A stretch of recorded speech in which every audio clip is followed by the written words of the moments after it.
अस्सलाम वालेकुम दोस्तों, क्या आप इलाज करवा करवा के तंग आ चुके हैं और बहुत ही ज़्यादा महंगे महंगे नुस्खे पहले भी इस्तेमाल कर चुके हैं लेकिन कोई फ़ायदा ही नहीं होता है।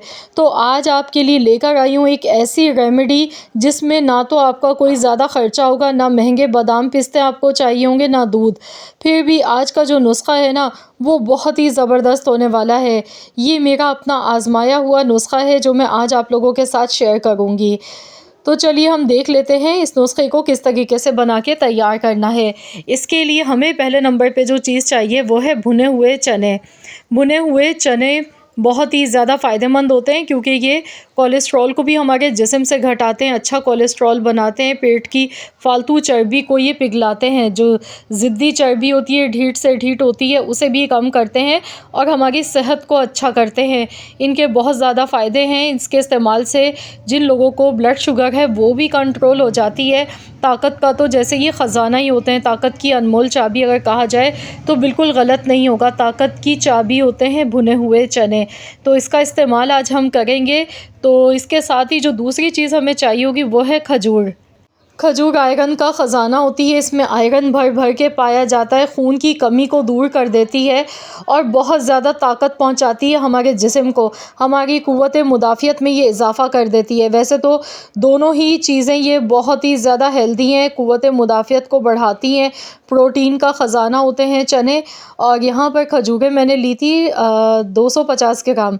खजूर के अंदर बहुत सारे विटामिन्स पाए जाते हैं। 250 ग्राम खजूरें लिए, पहले अच्छी तरह से इन्हें वॉश कर लीजिएगा। वॉश करने के बाद इन्हें सुखा लीजिएगा। उसके बाद फिर इसमें जो गुठली होती है ना, इसकी गुठलियाँ निकाल कर अलहदा कर लेंगे। भुने हुए चने मैंने यहाँ पर 200 ग्राम लिए हैं। 200 ग्राम चने हैं। खजूर की जो क्वांटिटी है वो थोड़ी ज़्यादा इससे लेनी है आपने। इस तरीके से आपने ये दोनों चीज़ें लेनी। भुने हुए चने मैंने छिलकों के साथ ही लिए हैं। छिलकों के साथ ही आपने भी लेने हैं क्योंकि इसके छिलकों में भी बहुत ज़्यादा विटामिन्स होते हैं जो कि बहुत ज़्यादा हमारी बॉडी को फ़ायदा पहुंचाते हैं। तो आपने भी ये गलती नहीं करनी है, इसके छिलके उतार के नहीं लेना है, बस इन्हें साफ़ कर लीजिएगा अच्छी तरह से। तो यहाँ भुने हुए चने जो आप देख सकते हैं छिलकों के साथ ही मैं इस्तेमाल करूँगी आज की इस रेमेडी में।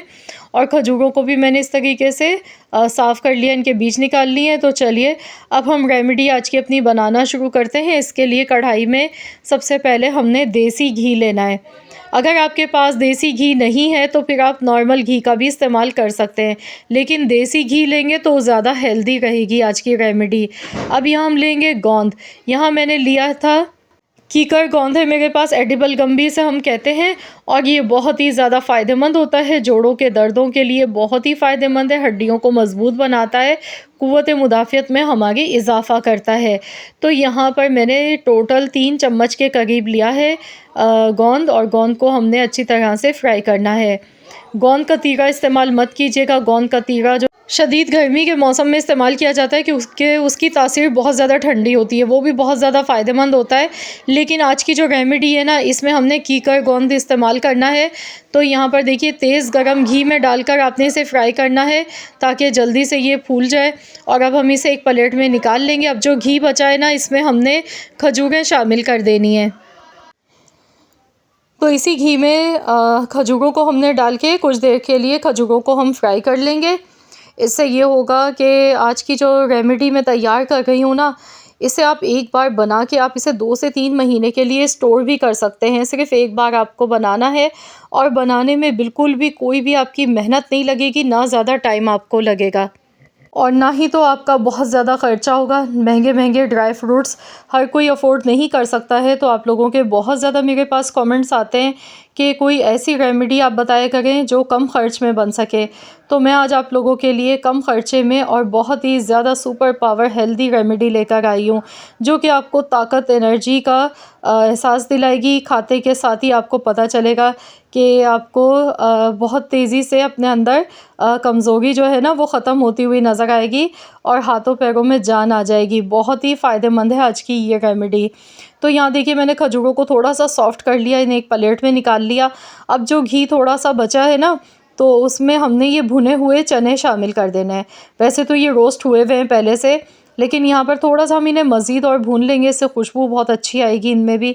और दूसरा ये है कि इस तरह से अगर चनों में थोड़ी बहुत सीलन हो तो वो भी इसकी ख़त्म हो जाती है। तो यहाँ पर मैं इन्हें भी कुछ सेकंड्स के लिए इसी तरह से भून लूँगी। और इसके साथ ही यहाँ पर 1-2 चीज़ें इसमें मज़ीद और मैं डालूँगी जो कि बिल्कुल ऑप्शनल है, लेकिन अगर आप डालेंगे तो इससे आपको बहुत ज़्यादा फ़ायदा मिलेगा। कोई ज़्यादा महंगी चीज़ें भी नहीं होंगी और बहुत ही ज़्यादा फ़ायदेमंद है हेल्थ के लिए हमारी। अगर आपको बहुत ज़्यादा कमर में दर्द रहता है, जोड़ों में दर्द रहता है, तो ख़वातीन की कमज़ोरी के लिए सूखा नारियल बहुत ज़्यादा फ़ायदेमंद होता है। तो ये ख़वातीन की जो अंदरूनी बीमारियां होती हैं, पोशीदा बीमारियां होती हैं, उन्हें भी ये दूर करता है, बहुत फ़ायदेमंद होता है। यहाँ पर मैंने 3 टेबल स्पून के करीब सूखा नारियल लिया है, कद्दूकश करके लिया। इसके साथ ही 3 टेबल स्पून ही मैंने सफ़ेद तिल लिए हैं। सफ़ेद तिल कैल्शियम का ख़जाना होते हैं। जो लोग महंगा दूध अफोर्ड नहीं कर सकते हैं वो तिल का इस्तेमाल करें। तिल के इस्तेमाल से कभी भी आपकी हड्डियों में कैल्शियम कम नहीं होगा। ये बहुत ही फ़ायदेमंद होते हैं, दिल की सेहत के लिए बहुत अच्छे होते हैं, क्योंकि इनमें बहुत ज़्यादा ओमेगा 3 फैटी एसिड पाया जाता है। जोड़ों के दर्दों में या फिर नज़ला खांसी रहता है और आप जल्दी जल्दी बीमार हो जाते हैं, तो उसके लिए भी ये बहुत ही ज़्यादा मुफीद होते हैं। तो यहाँ पर सफ़ेद तिल का मैंने इस्तेमाल किया, साथ में कद्दूकश किया हुआ सूखा नारियल मैंने इसमें डाला है। इससे जायका भी बहुत अच्छा लगेगा खाने में, और दूसरा फ़ायदे इसके बहुत हैं और ये ज़्यादा महंगा भी नहीं मिलता है। तो ये सारी चीज़ें आपने लेनी है इस तरीके से, और थोड़ा ध्यान यहाँ रखना है भूनते टाइम, क्योंकि सफ़ेद तिल फ़ौरन से भुन जाते हैं। अगर ये ज़्यादा भुन जाते हैं तो इनमें एक कड़वाहट सी आ जाती है, तो बहुत ज़्यादा इन्हें नहीं भूनना है, बस इतना पकाएंगे इनका कच्चापन दूर हो जाए। तो यहाँ बहुत अच्छी सी ज़बरदस्त सी खुशबू आ गई है इसकी। तो चलिए गैस का फ्लेम ऑफ़ कर दिया है मैंने। यहाँ पर इसे भी मैं एक प्लेट में निकाल लूँगी। पहले थोड़ा सा इसे ठंडा होने देंगे और फिर हम इन सारी चीज़ों को पीस लेंगे। तो यहाँ पहले इन्हें थोड़ा सा ठंडा कर लेते हैं, अच्छी तरह से फैला लेंगे। तो यहाँ मैंने इसे 5 मिनट के लिए किचन काउंटर पर रख दिया है। अब मैं इसे पीस लूँगी इन सारी चीज़ों को। ग्राइंडिंग जार लेंगे, इसमें हम इन सारी चीज़ों को पीस के इनका पाउडर बना के तैयार कर लेते हैं। तो यहाँ पे पहले ये सारी सूखी चीज़ें हम पीसेंगे ताकि ये आसानी से पिस जाए।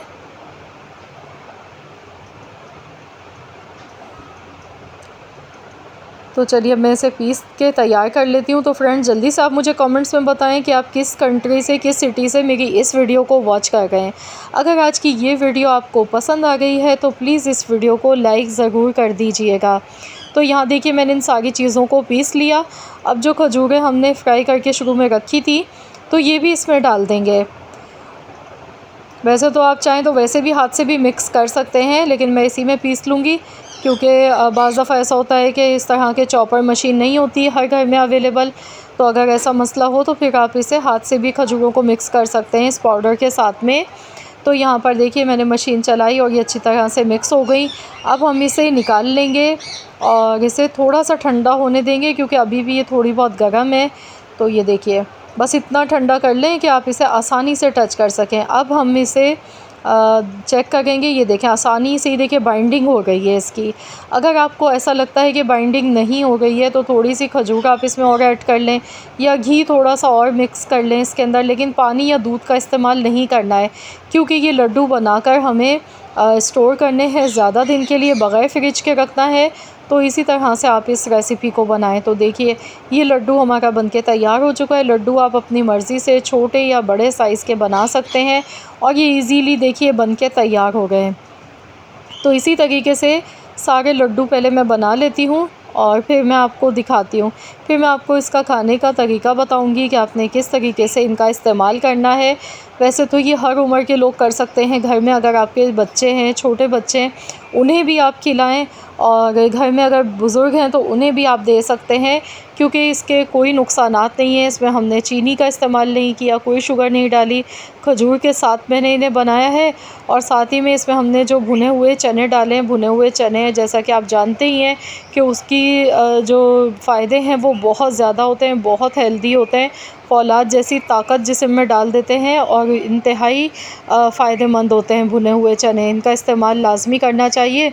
और खजूर के बारे में भी आप सभी जानते हैं, जो जो चीज़ें हमने डाली हैं तो यकीन जानिए इसके इस्तेमाल से कभी भी ज़िंदगी में आपको कमज़ोरी नहीं होगी और आप अपनी उम्र से 10 साल छोटे नज़र आएंगे, क्योंकि ये हड्डियों की कमज़ोरी को भी दूर कर देते हैं, जिल्द को भी जवान बनाते हैं, कोलेस्ट्रॉल को घटाते हैं, मोटापे को कम करते हैं।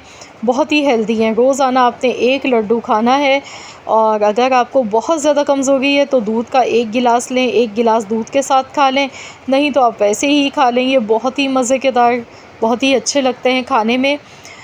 तो इस तरीके से डेली आप 1 लड्डू खा लें, बच्चों को खिलाएं। 1 से 2 लड्डू भी आप खा सकते हैं, क्योंकि इसका कोई नुकसान नहीं है अगर आप ज़्यादा भी खा लेंगे तो। आई होप कि ये वीडियो आप सबको पसंद आई होगी। अगर आज की मेरी ये वीडियो आप सबको अच्छी लगी है तो प्लीज़ इस वीडियो को लाइक कर दीजिएगा, शेयर कर दीजिएगा। तो यहाँ देखिए बिल्कुल एकदम मिठाई की तरह से मुँह में घुल जाने वाले मज़ेदार से ये लड्डू बन के हमारे तैयार हुए हैं। तो फ्रेंड्स, मिलते हैं इंशाअल्लाह ताला एक और नई रेमेडी के साथ। तो जब तक के लिए अल्लाह हाफ़िज़।